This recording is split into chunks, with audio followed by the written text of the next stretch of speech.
The Hobbit by J.R.R. Tolkien. Audiobook summary. Bilbo Baggins lives a quiet, peaceful life in his comfortable hole at Bag End. Bilbo lives in a hole because he is a hobbit, one of a race of small, plump people about half the size of humans, with furry toes and a great love of good food and drink. Bilbo is quite content at Bag End, near the bustling hobbit village of Hobbiton, but one day his comfort is shattered by the arrival of the old wizard Gandalf, who persuades Bilbo to set out on an adventure with a group of 13 militant dwarves. The dwarves are embarking on a great quest to reclaim their treasure from the marauding dragon Smaug, and Bilbo is to act as their burglar. The dwarves are very skeptical about Gandalf's choice for a burglar, and Bilbo is terrified to leave his comfortable life to seek adventure. But Gandalf assures both Bilbo and the dwarves that there is more to the little hobbit than meets the eye. Shortly after the group sets out, 3 hungry trolls capture all of them except for Gandalf. Gandalf tricks the trolls into remaining outside when the sun comes up, and the sunlight turns the nocturnal trolls to stone.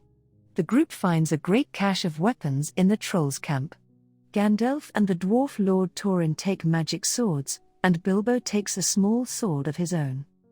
The group rests at the elfish stronghold of Rivendell, where they receive advice from the great elf Lord Elrond, then sets out to cross the misty mountains. When they find shelter in a cave during a snowstorm, a group of goblins who live in the caverns beneath the mountain take them prisoner. Gandalf leads the dwarves to a passage out of the mountain, but they accidentally leave behind Bilbo.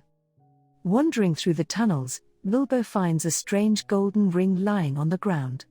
He takes the ring and puts it in his pocket.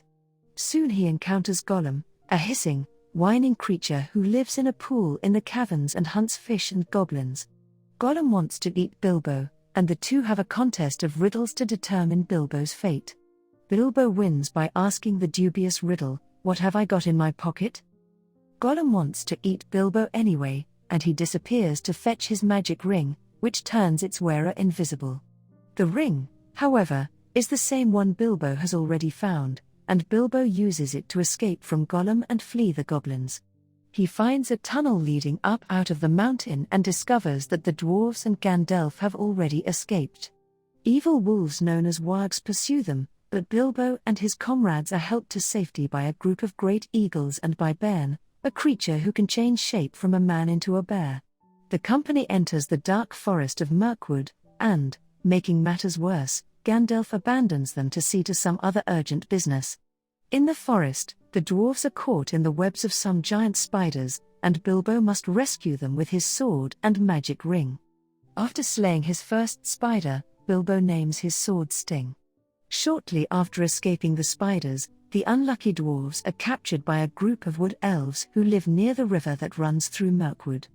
Bilbo uses his ring to help the company escape and slips the dwarves away from the elves by hiding them inside barrels, which he then floats down the river.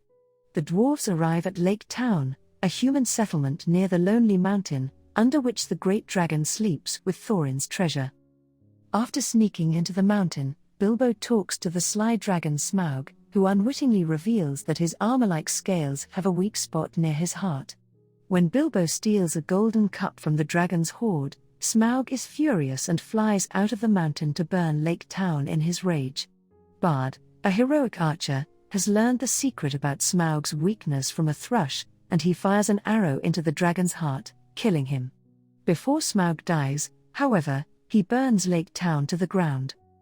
The humans of Lake Town and the elves of Mirkwood march to the Lonely Mountain to seek a share of the treasure as compensation for their losses and aid, but Thorin greedily refuses, and the humans and elves besiege the mountain, trapping the dwarves and the hobbit inside.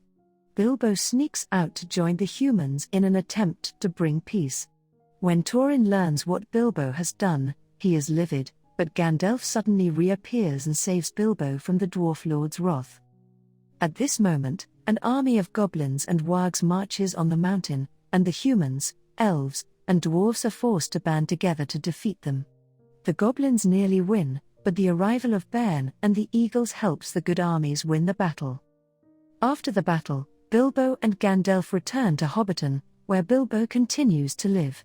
He is no longer accepted by respectable Hobbit society, but he does not care. Bilbo now prefers to talk to elves and wizards, and he is deeply content to be back among the familiar comforts of home after his grand and harrowing adventures.